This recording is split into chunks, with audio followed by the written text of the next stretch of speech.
ekran başında bizi izleyen kişiler hangi belirtileri varsa bir uzmana başvurmalılar. Tabii. Biz buna Epworth skalası diyoruz. Aslında çok basit şeyler. Hastaya çok basit şeyler soruyoruz. O bize cevap veriyor ama orada test yaptığımızın farkında. Bir, ağır bir öğlen yemeğinden sonra uykunuz gelir mi? Eğer uykunuz geliyorsa bu 1 artı. Otomobil kullanırken uzun bir yolculukta uykunuz gelir mi? 3, akşam yemeğinden sonra televizyon karşısında uyur musunuz? Konsantrasyonunuzda bozukluk var mı? Sabah yataktan zor kalkıyor musun uzun süre yatmanıza rağmen? Çünkü bu hastalar isterse 12 saat uyusunlar, gerçek anlamda uyumazlar. Uzun süre boşta kaldıklarında uyur bunlar. Yani bu saydıklarımızın çoğu şeydir aslında. Mesela televizyon karşısında uyunur mu? Uyunur. Ama nasıl uyunur? Ayaklarınızı uzatmışsınızdır, rahat bir pozisyonda uyuyabilirsiniz. Biz apne hastasını aslında doktorun muayenesinde bekleme salonunda tespit edebiliyoruz. Eğer biraz bekletmişseniz o hastayı, ortamda sessizse 3 dakika sonra uyumaya başlar. Gelirsiniz koltukta böyle uyur.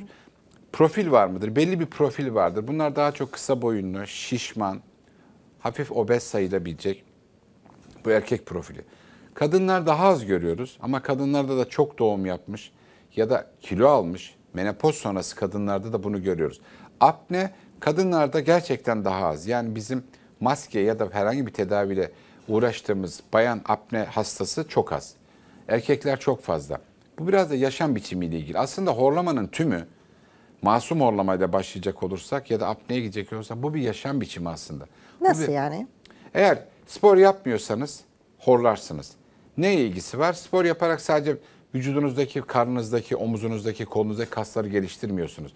Yaptığınız aynı zamanda spor yumuşak damağınızdaki kasları da ilgilendiriyor. Şimdi bir şeyin horlaması için kıvamının yumuşaması gerekiyor. Yani damağınız gevşemişse, küçük diliniz şişmişse, damağınız yağlanmışsa bu jöle gibi siz uyurken boğazınızı tıkayacaktır. Ne yapacaktır? Hava oradan geçerken sürekli vuracak. Bir gerginlik yok çünkü. Bu bir biçim. Eğer spor yapmıyor, sedanter yaşıyorsanız horlarsınız. Bakıyorsunuz kişiye zayıf, incecik, spor yapmıyor ama. Bu kişi de horlayabilir. Burnu tıkalıysa ağzı açar. Ağız açmak demek, şimdi dili tutan şey çenemizdir aslında. Dili başka tutan bir şey yok çünkü.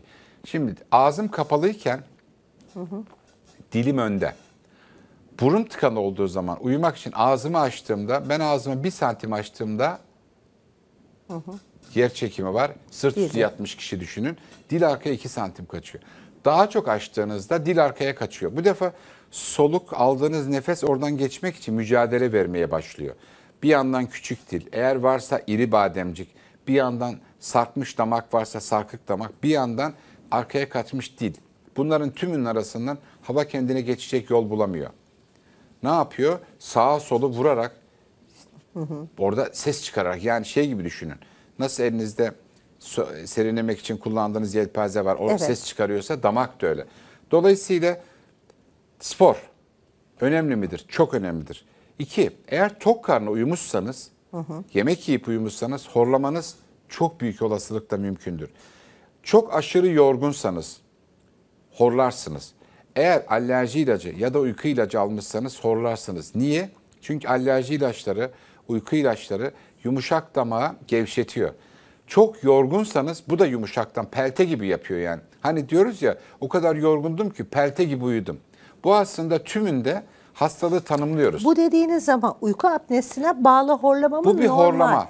Normal horlama mı? Bu bir horlama ama bunu siz sürekli yapacak olursanız, sürekli tok karnına uyursanız, sürekli burnunuz kapalı uyursanız, sürekli alerji ilacı alıp, uyku ilacı alıp uyursanız, alkol alıp uyursanız, alkol de öyle. Şimdi bunların tümünü aslında biz bir yere ayırıyoruz. Biz bunlara diyoruz ki bu bir hastalık değil diyoruz. Bu bir fizyolojik horlama. Yani ben tok karnına uyursam, hep kendime örnek veriyorum. Tok karnına uyursam horlarım diyorum. Aşırı yorgunsam ve yorgun uyuyorsam horlarım. Peki ne yapmak gerekiyor aşırı diyorum. Biraz dinlenin diyorum. Yani yarım saat, 1 saat uyumadan olabildiği kadar bir koltukta dinlenin, sonra uykuya geçin. Alkol almayın. Alacaksanız da erken alın. Midenizde alkol varken ya da alkolün etkisi varken mümkünse uyumayın. Peki.